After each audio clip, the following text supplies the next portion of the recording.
Dans la nuit du 30 au 31 août, pour la deuxième fois en un mois, nous aurons la magnifique sphère ronde, la Lune, qui viendra illuminer le ciel nocturne. L'astre sera magnifique à son périgée et on dit au point le plus proche de la Terre, ce qui lui vaut l'appellation de superlune. C'est la deuxième du mois, ce qui est un phénomène assez rare. Elle apparaîtra donc légèrement plus grande et plus brillante qu'habituellement. Je vous invite à la photographier. Levez-vous vers les 3 heures du matin pour pouvoir la prendre en cliché. Donc, elle s'appelle aussi une superbe lune, une lune bleue, et je trouve que cela va bien avec le ciel bleu astrologie. Bonjour ou bonsoir, chers auditeurs fidèles de cette petite chaîne, bienvenue à tous les nouveaux. Merci de penser à vous abonner à cette chaîne pour son référencement et souligner le travail qui est fait. Et nous sommes heureux de nous retrouver aujourd'hui pour parler un petit peu des énergies de cette lunaison. Alors elle se dessine à la fin du mois d'août dans l'axe des signes de la Vierge et du Poisson. Elle sera installée à 22 degrés donc du signe d'eau, tout conjointement au maître de ce signe, Neptune. Donc c'est assez révélateur d'une ambiance spécifique qui va arborer la rentrée. Un climat bien pesant, bien dense, selon moi, assez pénétrant, qui viendra certainement nous nimber d'une résonance émotionnelle, de sentiments, de sensations, d'être pris, d'être englué, envahi dans quelque chose qui s'apparente à un superbe parasitage.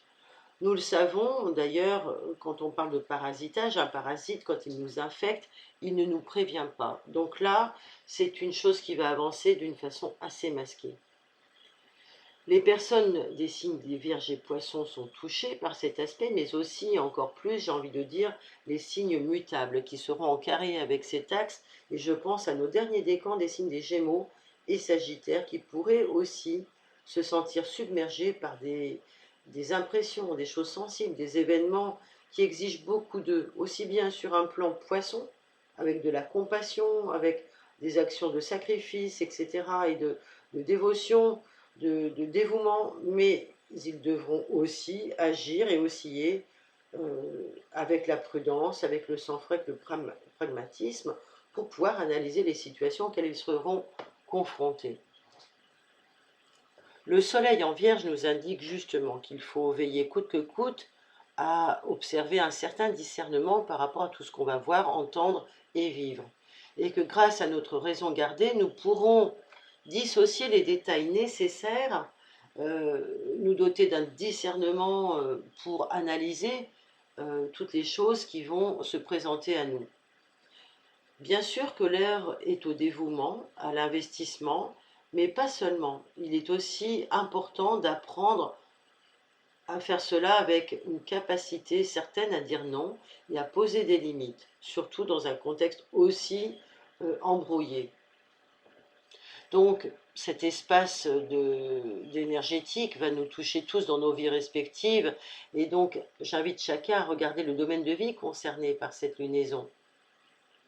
Et sur un plan beaucoup plus social et beaucoup plus géopolitique, on pourrait bien assister à des choses qui vont encore une fois de plus tenter de faire subversion, de nous dissimuler des intérêts et de nous faire avancer dans un sens plutôt que dans le sens, on va dire, de notre intérêt.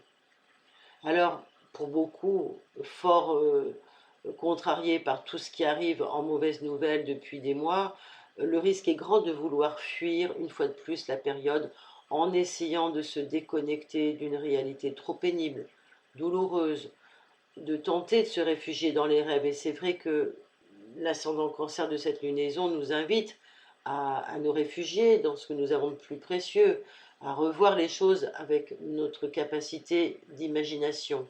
Mais attention aux illusions. Attention à tous ces mensonges qu'on peut encore servir en ne voyant que les bénéfices bien secondaires.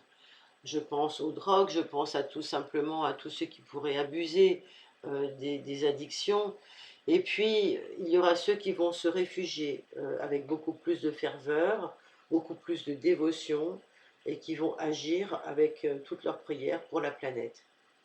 Moi, je crois sincèrement qu'il y a quand même un appel du pied du divin ici, et du plus grand que nous, un clin d'œil pour s'enjoindre à prier, prier, prier notre Seigneur Tout-Puissant de faire quelque chose pour nous autres.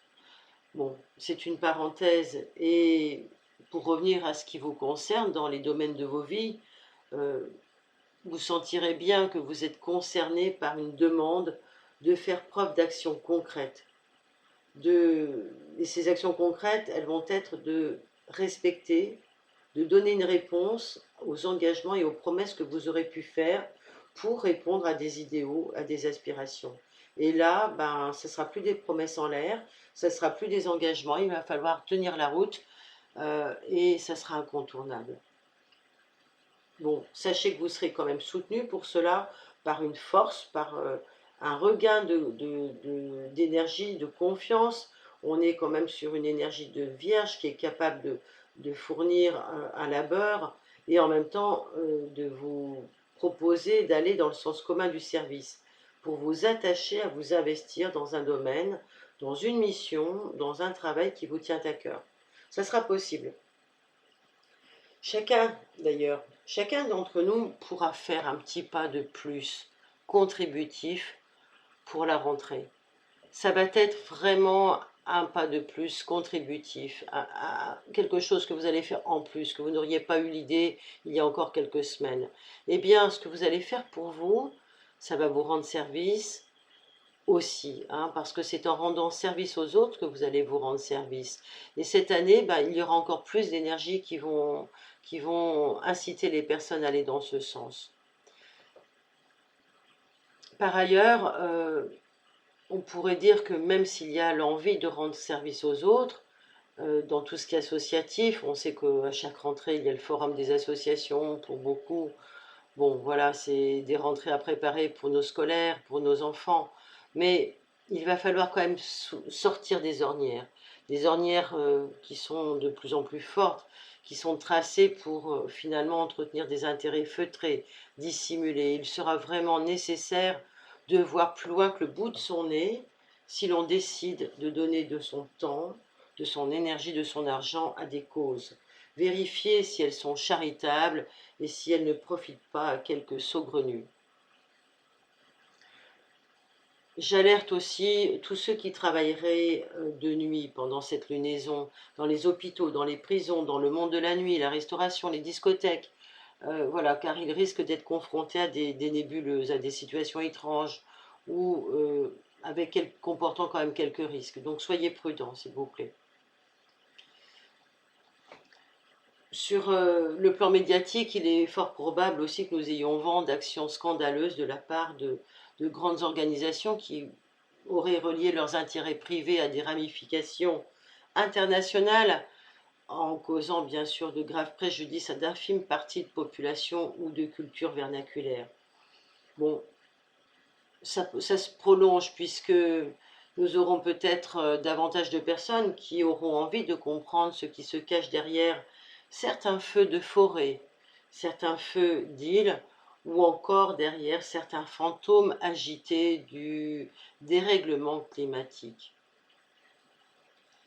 À l'heure de Virgo, à l'heure de la Vierge, le Soleil, l'astre éclaireur de l'Esprit créateur, nous donne à penser que certains vont davantage aller à la source pour s'éclairer sur des sujets brûlants, et alors que d'autres vont tenter d'en remettre une couche, certainement assez culpabilisante, je dois dire, pour rendre un peu plus digeste, par exemple, je vais donner un exemple pratique, l'augmentation de nos factures d'énergie, l'augmentation européenne attendue à la rentrée. Alors, beaucoup vont s'opposer en s'étonnant d'une gestion ici là, nonobstant toutes nos ressources locales, technologiques, nationales et nos ressources bien sûr. La carte du ciel de cette pleine lune présente quand même un inconscient collectif en proie à beaucoup de colère au final, parce que cela aboutira de la colère qui va avoir peut-être un moyen de s'exprimer par des revendications qui seront relayées cette fois-ci davantage. Il y aura plus de communication en ce sens puisque Mercure est proche du Soleil, on est quand même sur une réflexion qui veut aboutir, qui veut être manifestée. Donc il y aura des démonstrations, il y aura des analyses, il y aura vraiment des choses qui vont nous dire que l'heure n'est plus au mensonge. La cause de nos problèmes, les causes de nos problèmes seront de plus en plus explicitées au grand public. Aussi, j'ai envie de dire que on va plus s'appuyer tellement sur la chronologie darwinienne, puisque celle-ci n'a pas inventé le centième singe, mais juste le premier. Il est probable donc que de nombreux discours ou règlements se retrouvent dans leur 49e dessous et ne passent plus. Alors, d'autre part, la Lune, qui est encadrée d'un Saturne et d'un Neptune rétrograde, nous plombe un peu le climat collectif, essayant de nous fixer dans des choses enfermantes, dans des privations qui nous éloignent de nos idéaux et de nos besoins de clarification, de compréhension et de la pureté du soleil finalement. Mais le soleil va faire le travail. Alors bien sûr qu'il y aura certainement pour chacun une réponse à apporter et que nous verrons de multiples obédiences se rejoindre sur le même autel.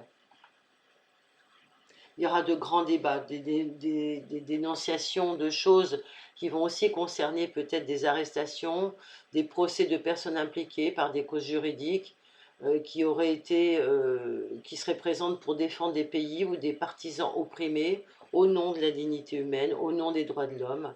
Et vous savez à qui je peux penser en disant cela. Ce n'est pas non plus, à mon sens, une période fantastique pour que toutes les parties en opposition s'harmonisent.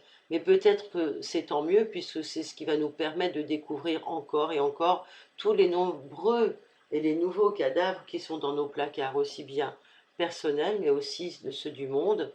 Et c'est nécessaire pour cette fin de l'ère des poissons.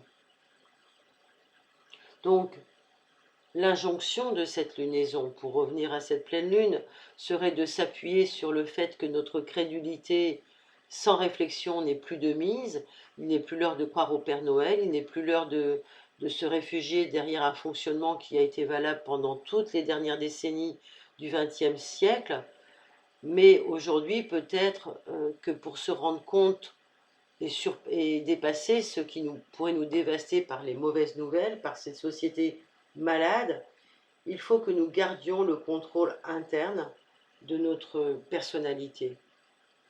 Le dessin proposé par cette pleine lune, c'est un sablier, c'est une géographie énergétique qui nous amène à basculer tantôt d'un côté, tantôt de l'autre.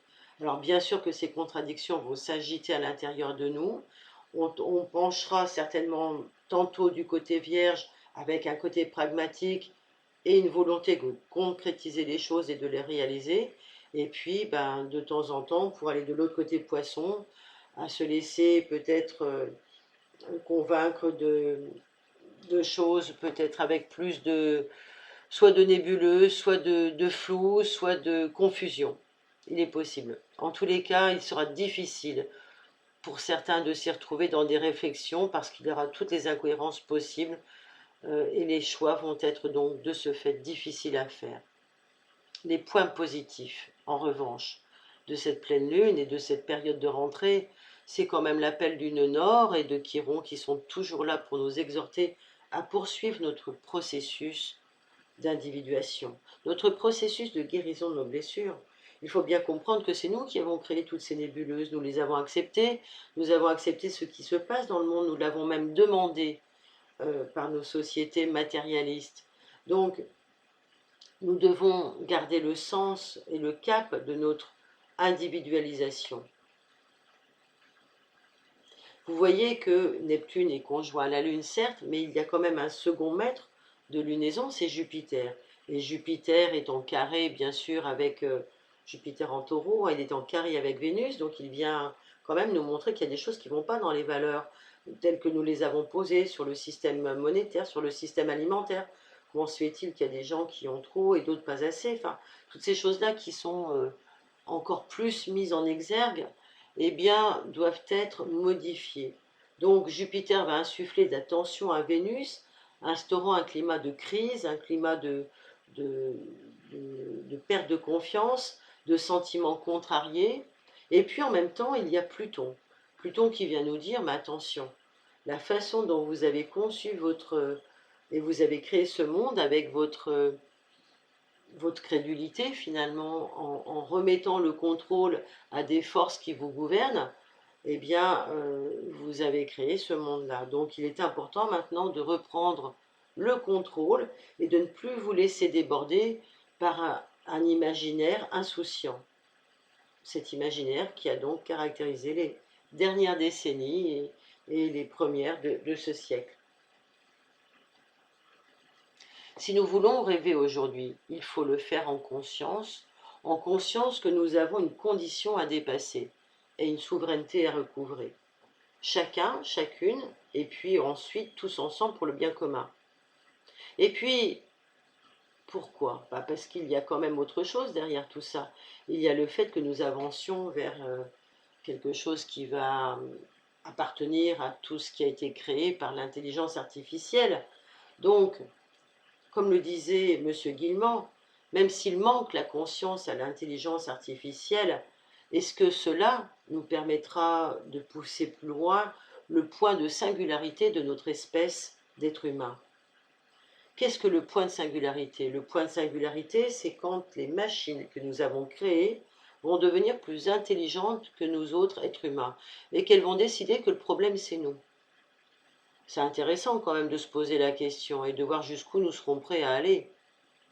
Donc voilà, c'était assez gentil, enfantin, naïf lorsque on était dans cette crédulité de penser que ça allait toujours s'améliorer, qu'il y avait des gens pour penser pour nous et qu'il fallait toujours écouter ce qui était préparé pour nous, etc. etc. Aujourd'hui, euh, garder le sourire en pensant à cela est bien loin de nous aider à voir notre condition d'esclave à l'ère du libre imaginaire.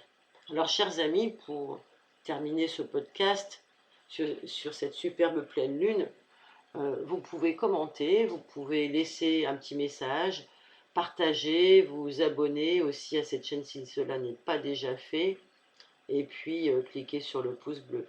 Je vous souhaite une superbe rentrée, une superbe pleine lune. À bientôt.